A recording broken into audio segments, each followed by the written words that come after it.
Jonathan, 14, lived in a small village nestled at the foot of a majestic mountain range. Jonathan was a curious boy, always looking for adventure and excitement.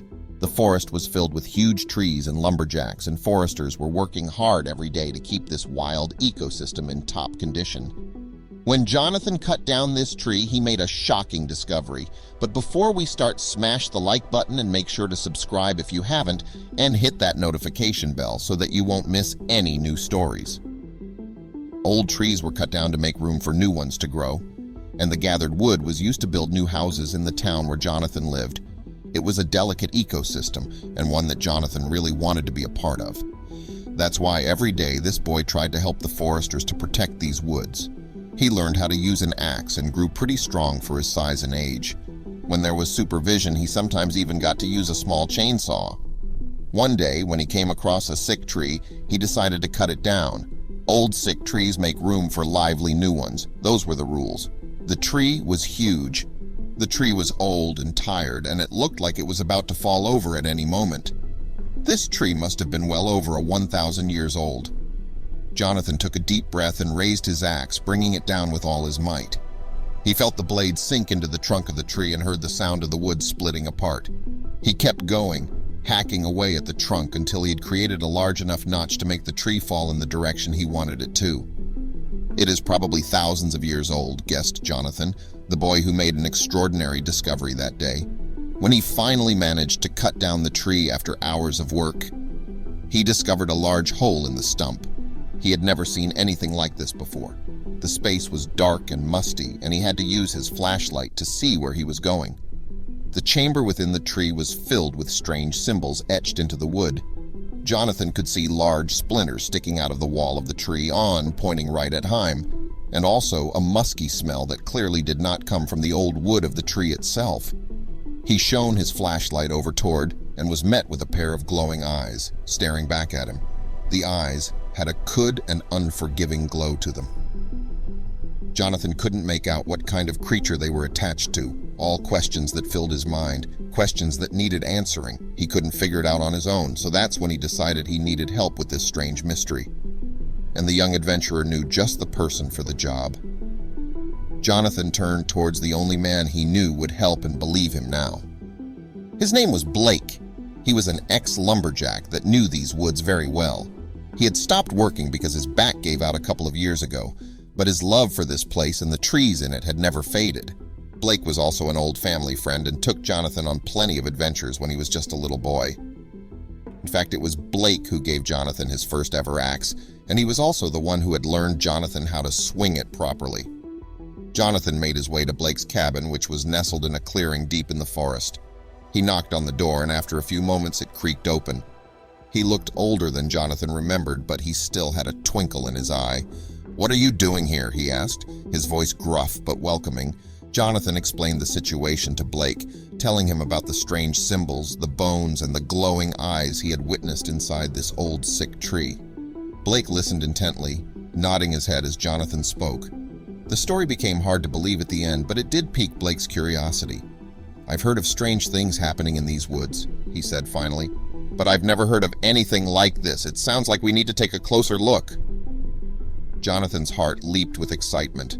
Blake and Jonathan made their way back to the fallen tree, and Jonathan quickly removed the planks from the entrance. Blake shone his flashlight around, examining the strange symbols etched into the wood. "These look like ancient symbols," he said. "I've never seen anything like them before."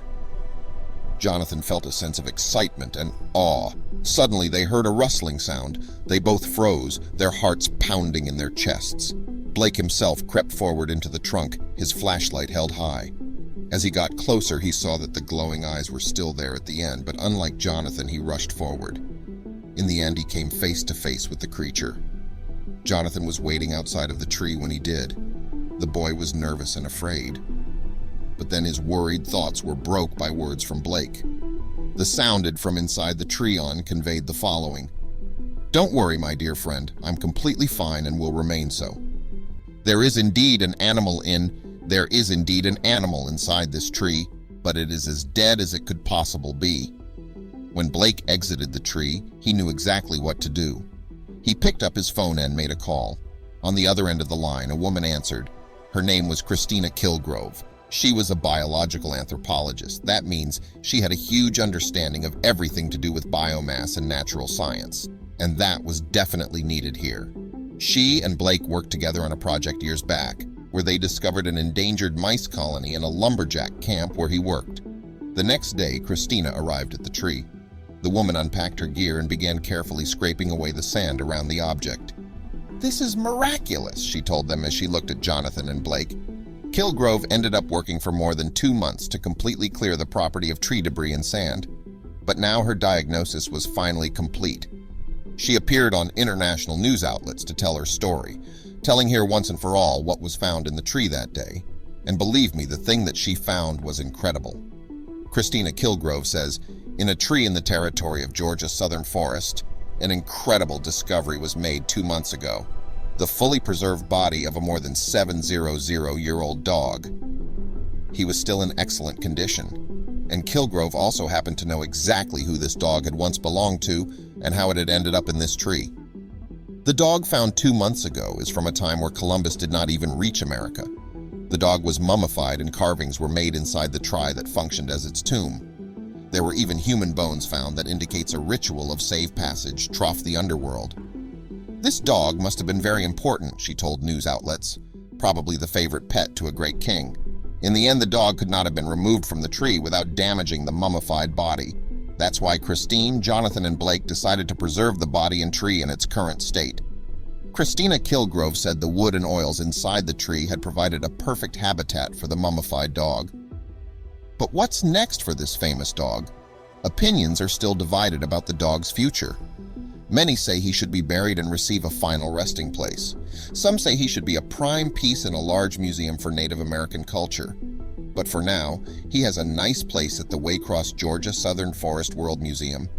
The museum now gets more than 10 times as many visitors annually, and it's understandable when you see their new showpiece. The dog is called Stucky by locals. Of course, this name is attached to the place where this famous dog lived in the woods for many years, and probably nothing will change anytime soon.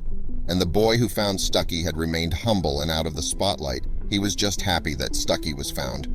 From time to time, he visits the museum to say hello to his old friend, but mostly, he can be found in the woods, enjoying the fresh air and the lovely smell of growing pines. Sighed this tree, but it is as dead as it could possibly be. When Blake exited the tree, he knew exactly what to do. He picked up his phone and made a call.